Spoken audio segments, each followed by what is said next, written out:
아침마다 말씀으로 밝은 빛을 채우네. 어제 오늘 7장을 다루고 있는데요. 이 전반부에 이어서 오늘도 이 결혼 문제를 다루고 있습니다. 결혼을 앞둔 처녀 총각의 결혼 여부와 또 홀로 된 여인, 과부죠. 그들의 재혼 문제를 오늘 본문이 다루고 있습니다.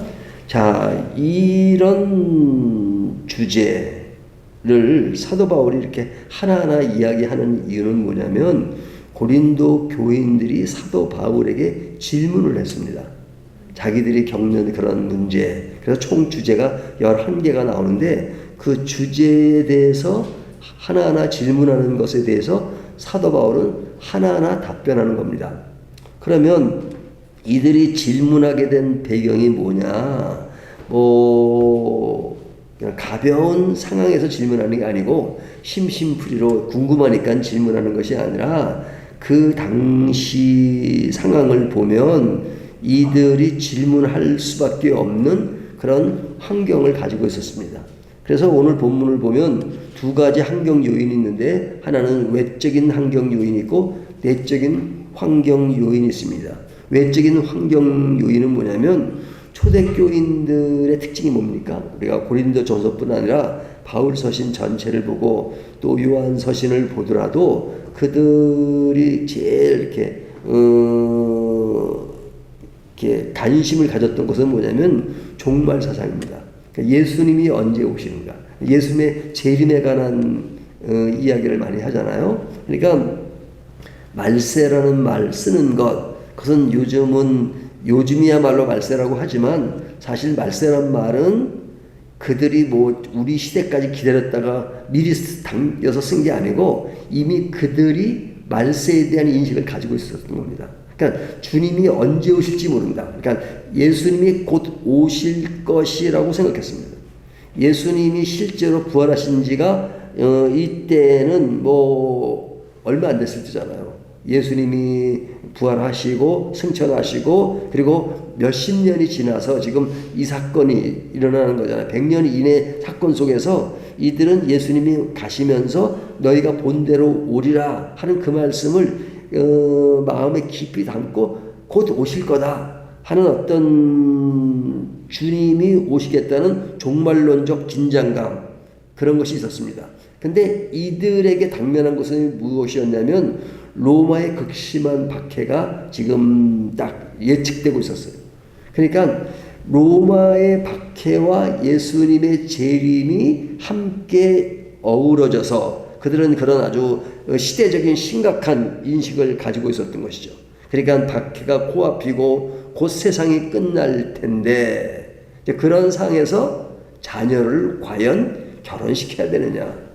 이 지구가 끝나는데 종말이 왔는데 애들이 결혼해가지고 아이를 낳고 가정을 꾸리는 것이 영적으로 맞느냐 하는 그런 현실적인 두려움을 가지고 있었죠. 그렇기 때문에 그들은 그런 문제를 바울에게 질문하는 겁니다. 또 다른 측면은 내적인 압박이 있었습니다. 그것은 뭐냐면 교회 내 신령파, 그 당시 신령파라고 하는 것은 금욕주의자들이었습니다. 금욕주의자들. 그러니까 이거는 앞의 문제와도 연결되는데 금욕주의라는 것이 예수님이 곧 오시는데 그냥 잘 먹고 잘 입고 그럴 것이 아니고 지금 오심을 준비해야 되지 않느냐. 그런 의미에서 더 신령한 것을 추구했는데 그 신령한 모습이 뭐냐? 금욕주의로 나타났다. 그래서 결혼은 육적인 것이라고 생각하는 거죠. 그러니까 결혼은 육적인 것이고 열등한 것이다. 그러니까 보다 신앙이 좋은 사람은 결혼을 안 하고 그냥 어떤 좀 영적인 것은 혼자 사는 것이다. 그래서 독신으로 살아야 신령하다. 그런 인식을 가지고 있었습니다.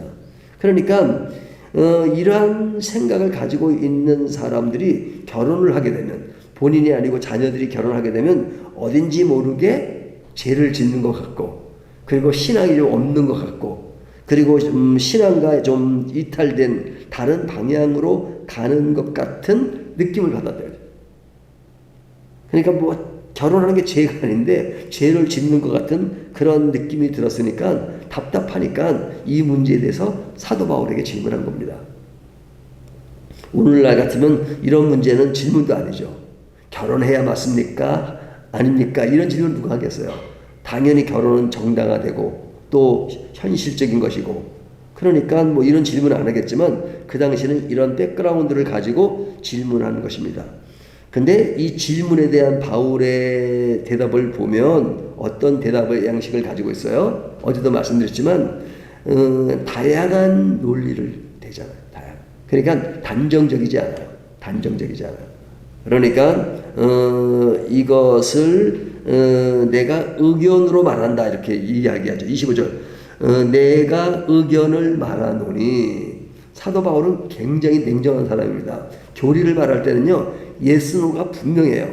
아니면 아니고 기면 기고 분명하잖아요. 하지만 고린도전서에서 그들이 질문하는 것은 예스노로 대답할 만한 일이 아니고 그럴 수도 있고 저럴 수도 있는 문제다. 그러니까 내가 의견을 말하노니 26절 내 생각에는 이것이 좋으니. 그러니까 내 생각에는 이것이 좋으니라는 말은 뭐 다른 쪽이라 하도 그것은 내 생각과는 좀 다르지만은 그러나 그것도 뭐 성과 악의 문제가 아니고 진리와 비진리의 문제가 아니라 하는 것을 이야기하는 거잖아요. 그래서 생각이 열려 있는 겁니다. 열려 있는 차원에서 이제 본문을 해석해야 되는 거죠. 그래서 이 본문을 가지고 이것을 어떤 절대적 교리로 삼거나 그러면 안 되는 거죠. 그러면 바울이 보여주는 다양성은 뭐냐? 좀 고급스럽게 이야기하면 거룩한 자유입니다. 거룩한 자유. 결혼하는 것도 잘하는 것이요. 결혼하지 않는 것은 더 잘하는 것이다. 38절을 보면요. 그러므로 결혼하는 자도 잘하거니와 결혼하지 아니하는 자는 더 잘하는 것이니라. 38절을 보니까 맥모닝 생각이 나네요. 맛있어요? 예, 맛있습니다. 근데 오늘은 더 맛있네요. 이런 것처럼 예, 결혼하는 것도 잘하는 것이다. 하지만 하지 않는 것이 더 잘하는 것이다. 그러면서 28절은 결혼하는 것은 죄가 아니다. 그러죠. 28절 그러나 장가가는 것 가도 죄짓는 것이 아니요 처녀가 시집가도 죄짓는 것이 아니로되 이러니 이들은 육신의 고난이 있으니 나는 너희를 아끼노라 그러잖아요. 그러니까 죄짓는 게 아니니까 뭐 그렇게 큰 문제가 되는 것은 아니다 이거죠. 그러니까 39절에 보면 사별한 과부의 재혼 역시 정죄할 문제가 아니고 완전히 자유로운 것이다. 그러니까 바울은 각 사람의 형편의 은사에 따라 선택할 수 있는 영적 유연성과 자유를 부여하는 겁니다. 이것이 본문의 흐름이에요. 근데 이런 자유로운 또 다양한 이야기를 하면서도 그 모든 것을 이끌어가는 어떤 핵심적인 논리가 있습니다. 그러니까 다양하다는 이야기는 그 자체는 이래도 괜찮고 저래도 괜찮아요. 하지만 그것을 아우르면서 그것을 하나로 모으는 어떤 진리의 그 중심점 그런 것이 있단 말이죠. 그러니까 그런 것들을 보는 게 중요하죠. 사도 바울은 그런 두 개의 양면성을 얘기하면서 하나로 모으는 이야기가 있다면 35절을 보면요. 내가 이것을 말함은 너희의 유익을 위함이요 너희에게 올무를 놓으려 함이 아니니 오직 너희로 하여금 이치에 합당하게 하여 흐트러짐이 없이 주를 섬기게 하려 함이라. 여기에 핵심이 뭐냐면 주를 섬기게 하려 함이라. 결혼하는 것도 주를 섬기는 것이고 결혼하지 않는 것도 주를 섬기는 것이라면 지금 공통점은 뭐예요? 하든지 안 하든지 그건 각자의 상황에 따라 할 수 있어요. 하지만 그것이 하나로 어우러지는 그리고 그 중심에는 무엇이 중요한가? 주를 섬기게 하는 것이죠. 주를 섬기는 거예요. 주를 섬기게 하는 것이 굉장히 중요하다. 그러니까 사도 바울이 이런 결정이든 저런 결정 자기가 하고자 하는 것은 너희가 주를 섬기게 하는 것이 목적이 있다. 그러니까 주를 섬기는데 무엇이 유익하냐 하는 거죠. 그러니까 주를 섬기는데 무엇이 유익한 것에 대해서 누구나 다 똑같이 해당되는 사항이 있고, 사람마다 주를 섬기는 일에 있어서 이쪽이 더 개인적으로는 더 좋을 수도 있고 또 반대가 될 수도 있다 이거죠. 어제 본문에 보면 그 독신에 대한 이야기를 하잖아요. 독신. 그러니까 독신을 은사라 그래요. 그러니까 성적으로 감당을 못하는 사람은 독신으로 살면 안 된다. 이제 살 수가 없으니까 결혼해라. 그런 이야기를 하잖아요. 하지만 독신이 결혼을 하면 굉장히 힘들어지는 거예요. 한쪽이. 그러니까 그런 경우는 그 은사대로 독신으로 사는 것이 좋다. 왜? 결혼을 해서 혼자 사는 게 아니니까요. 한쪽을 힘들게 하면 그것은 사실은 더 덕이 안 되고 신앙적으로 굉장히 어렵게 만드니까, 그러니까 그 사람에게는 주를 위한 것이 뭐예요? 혼자 사는 게 주를 위한 거예요. 그런 것처럼 사도 바울도 이야기하는 겁니다. 그래서 39절에 보면, 여기 보면 아내는 그 남편이 살아있는 동안에 매여 있다가 남편이 죽으면 자유로 자기 뜻대로 시집 갈 것이나 주 안에서만 할 것이니라. 여기 주 안에서만 할 것이니라. 강조점은 주 안입니다. 그러니까 이 주 안에서 할 것이다 하는 것은 모든 선택과 자유의 경계에서는 오직 예수 그리스도여야 한다 하는 것이 핵심이에요. 근데 예수 그리스도를 믿는 사람들의 그런 결정을 하는 데서 직업도 마찬가지죠. 나는 예수를 믿어. 나는 목사가 되어서 주님을 잘 섬겨야 되겠다라고 목사가 되는 쪽으로 하는 것은 누구를 위한 것이냐? 주를 위한 것이 전제가 돼야 된다는 거죠. 목사가 되면서 나는 주를 위한 것이 아니라, 목사가 되면 뭐 좀 생활력도 편하고 그 다음에 뭐 살만하다 그런 마음으로 목사가 되면 그건 안 되는 거죠. 주 안에 사는 게 아니니까. 또 목사가 아니더라도 나는 그냥 교회 성도로서 나는 살아간다. 그러면서 섬기겠다. 무엇을 위해서? 주를 위해서. 그러면 다 똑같은 거잖아요. 핵심은 주를 위하는 것입니다. 그러니까 바울의 대답에서 볼 수 있는 것은 상황에 대한 인식보다 그 문제를 풀어가는 뿌리에도 초점이 있는 겁니다. 뿌리에 초점. 우리는 자꾸 상황 쪽에 더 관심이 있잖아요. 상황 쪽에. 상황도 중요하죠. 하지만 그 상황을 이렇게 딱 받들고 있는 기초는 뿌리다 이거죠. 뿌리. 그래서 바울은 문제를 해결할 때 당장 눈앞에 보이는 결혼을 하느냐 마느냐의 표면적 현상에 매이지 않고 그 상황의 본질을 파악하는 깊은 영적 뿌리를 가지고 있어야 된다. 그 뿌리가 무엇이냐 하면서 이제 외적인 문제를 다루는 것입니다. 상황은 뭐냐 이렇게 말합니다. 종말론적 이야기를 하는 이유는 뭐냐면 외형은 지나감이라. 외형은 지나감이라. 그러니까 결혼을 잘해도 행복해도 그 행복한 시간이 몇 년이에요? 뭐 50년, 60년, 70년 그렇잖아요. 인생의 길이보다 길 수는 없죠. 그런데 하나님 나라의 관점에서 보면 긴 영원한 그런 것에 비하면 짧은 시간이죠. 그리고 지나가 버려요. 우리가 결혼이 아무리 좋아도 한쪽이 생명을 마치게 되면 홀로 설 수밖에 없는 남은 쪽이 그러잖아요. 그러니까 이것은 영원한 것은 아니죠. 우리의 결혼이 영원한 것은 아니다. 모든 것이 지나가고 일시적으로 있는 것이죠. 그러니까 이것뿐만 아니라 세상에 일어나는 모든 일이 그러니까 그런 어떤 세상 풍조에 일비하지 않는 그런 거시적인 시각을 가져라 하는 것입니다. 그러니까 우리의 세상살이는 영원한 것이 아니다 하는 그 인식이 중요하다는 거죠. 물론 결혼에 국한해서 얘기했지만 사실 모든 일에 있어서 세상 일은 다 지나가는 일입니다. 그래서 문제를 푸는 열쇠는 뭐냐? 답이 나왔죠. 외형으로 지나가고 임시적이고 일시적인 것보다는 영원한 가치에 고정해서 살라 이거죠. 영원한 가치. 그러니까 영원한 가치가 기본이고 핵심이고 그 안에서 우리에게 가는 어떤 일시적인 것들을 생각해야 되죠. 예를 들면 캠핑을 간다. 또 저 크게는 뭐 여행을 간다. 그러면 여행이 즐거워야 되지 않겠어요?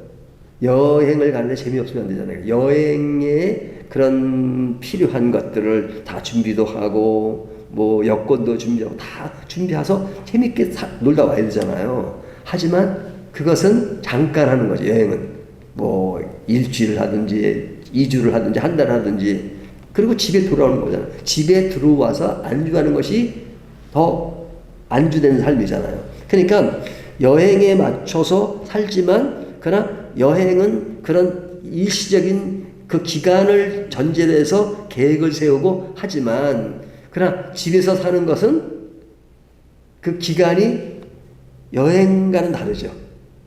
그렇죠? 여행과는 다르죠. 여행 갈 때는 최대한 가볍게 하기 위해서 뭘 준비하지만 집에는 뭐 딱 고정해서 놓는 물건이 있으니까 옷장도 있고 그런 것처럼 여행과 집은 다르듯이 집에 있는 것도 사실은 크게 보면 그것도 하나님의 영원한 그런 안목에서 보면 우리가 사는 이 안정적인 집도 일시적으로 거주하는 거죠. 일시적으로 거주하는 거죠. 그러니까 하나님의 나라의 영원한 맥락에서 집을 보면 임적이고 또 집에서 또 여행을 보면 더 임적이고 그러니까 가장 중요한 것은 원천적인 영원한 가치에 기준을 두고 사는 것이죠. 그러니까 결혼을 생각할 때 또 재혼을 생각할 때 이 모든 여부는 인생의 중대사 앞에서 흔들리지 말아야 할 것은 뭐냐? 그 뿌리인 주님을 위한 것, 주님을 기쁘게 하는 것, 그 맥락에서 생각을 해야 된다. 그러니까 영원한 것, 그리고 주님을 기쁘게 하는 것. 그래서 주님을 기쁘게 하는 그 뿌리에서 내 개인적인 경우는 결혼을 하는 것이 주의 영광을 위해서 유익한지 아닌지를 그건 개인이 결정할 문제죠. 주관적인. 그러니까 사도 바울은 혼자 살았잖아요. 독신으로. 그러니까 내 경우는 혼자 사는 게 유익했다. 그래서 나는 그렇게 하는 것이 좋으니 나처럼 사는 거 좋아. 나는 그것을 더 추천할 수 있어. 하지만 그건 내 생각이다 이거죠. 그러나 사람마다 상황이 다르고 입장이 다르고 또 은사가 다르니까 그 은사에 맞춰서 하되 기본적인 중심은 바로 주의 영광을 위해서 하라 하는 것이죠. 그렇다면 이 내용에서 우리가 가장 주요하게 보아야 할 것이 무엇이냐? 말씀 앞에서 우리가 가장 무겁게 깨달아야 할 본질은 내 마음의 갈라짐을 경계하는 것입니다. 그러니까 이 이야기는 뭐냐면 내가 행해야 되는 어떤 일, 뭐 젊은 사람은 결혼해야 되는 문제예요. 결혼하는 문제가 나를 더욱더 혼란스럽게 만들고 신앙생활을 더 어렵게 만드는 것이라면 결혼 안 하는 게 좋죠. 그 사람에게는. 네. 원래 추구할 길이 주의 영광을 위한 일이에요. 주님을 위해서. 근데 결혼하는 것이 주님의 영광을 위해서 더 힘들어지는 일이라면 안 하는 게 좋죠. 하지만 나 혼자는요 주의 일을 못할 것 같아요. 나는 뭐 그런 어떤 부분에서는 너무 거기에 끌리는 부분이 있어서 나는 가정을 가지고 주의 일을 해야지만 더 잘할 수 있을 것 같아요. 그러면 가정과 함께 혼자서가 아니라 아내와 함께. 어떤 사람들은 혼자 참 일을 못한 사람 있잖아요. 혼자. 그 옆에 누가 있어야지만 잘할 수 있는 사람은 결혼을 반드시 해야죠. 네, 그것은 주의 일을 위해서도 꼭 필요하니까. 그러니까 이러한 모습으로 내가 혼자 살든 결혼하여 살든 또 뭐 모든 상황 속에서도 내 마음이 흐트러짐 없이 주님을 향해 사는 것, 이것이 가장 중요하다 하는 것을 오늘 본문이 이야기하는 겁니다. 너무너무 원론적인 얘기죠. 하지만 이 원론적인 얘기가 사실은 제일 중요합니다. 이 운동선수들이 뭐가 안 될 때는 다시 기초훈련, 가장 기본기를 다시 하는 것처럼 신앙생활도 마찬가지입니다. 우리가 모든 것을 생각하는 가장 기본적인 것들 때문에 사실은 문제가 발생하지 않아요. 그렇기 때문에 항상 뿌리를 생각하는 것이 중요해요. 어려울 때, 힘들 때, 그럴 때마다 다시 뿌리로 내려가서 내가 진짜 내 삶이 주님의 영광을 위해서 하는 것이냐. 우리가 살면서 결정해야 될 것이 많잖아요. 이사도 가야 될 때도 있고, 그러면 딱 생각은 간단해요. 자, 이렇게 하는 것이 주의 영광을 위해서 유익한가? 그거 생각해 보면 돼요. 그러면, 이사 안 가는 것이 유익하다. 그러면 그렇게 하면 되고, 또 이사 가는 것이 유익하다. 근데 그거는 누구에게나 똑같지 않다 이거죠. 다르지만 그 상황에 맞춰서 하는 것이 굉장히 중요하다. 그러니까 신앙은 굉장히 융통성이 많아요. 그리고 내가 또 하는 것도 똑같이 일생이 똑같은 게 아니라 시기별로 달라질 수 있어요. 작년에는 그런 생각이 나에게 유익했는데 주의 영광을 위해서 유익했는데 내년에는 달라질 수도 있잖아요. 그러니까 그런 것들을 시시각각으로 늘 하나님께 부르며 살아가는 것이 중요하다 하는 것을 오늘 본문이 말씀해 줍니다. 기도하겠습니다.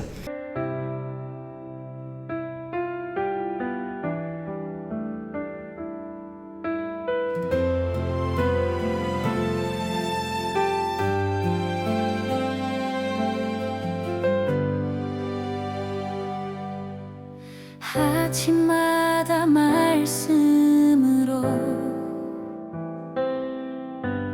밝은 빛을 채우네.